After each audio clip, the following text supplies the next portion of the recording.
Қайырлы күн, құрметті оқырмандар. Дыбысы кітап эволюциясы.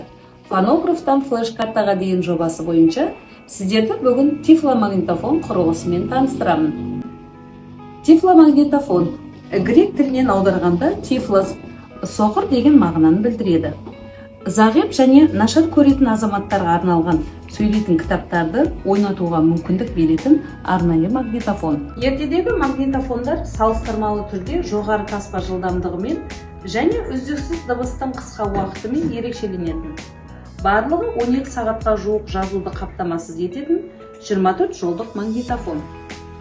Бұл жағдайда осы магнитофонға арналған екі лента арнайы кассетаға орналастырылған болатын. Бұл жүйе стандартты магнитофондармен үйлеспейді. Өйткені сөйлейтін кітаптың таспа жылдамдығы таспаның басынан аяғына дейін өзгеріп отырады. Құрылғы.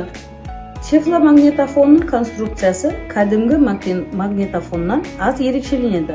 Оның үстіне барлық тифломагнитофондар құрылымдық жағынан кәдімгі магнитофондарға негізделген. Барлық кассеталық магнитофондар 4 жолды және әр тіректі болып ойнай алады. Ол үшін арнайы қосқыш бар. Ағымдағы жағдайы. Қазіргі уақытта тифломагнитофондар шығарылып жатқан жоқ. Бүгінгі таңда кассеталарға жазылған сөйлейтін кітаптардың үлкен қоры жинақталды. Бірақ қазіргі әлемді цифрлық технологияларсыз елестету мүмкін емес. Ал ықшам кассета өз уақытынан асып кетті. Бүгінгі күні сөйлейтін кітап қорлары магниттік таспадан флеш-карталарға ауыстырылуда. Ресейлік тифлотехника жабдықтарын өндірушілер уақыт талабына сай заманауи тифло-флеш-плеер ойнатқыштарын шығаруда.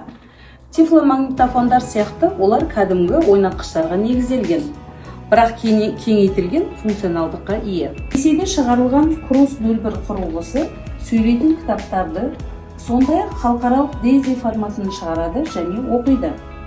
Кірісілген сөйлеу синтезаторы, қарқынды түзетуші, диктофон, ұзартылған диапазонды радиоқабылдағышы бар.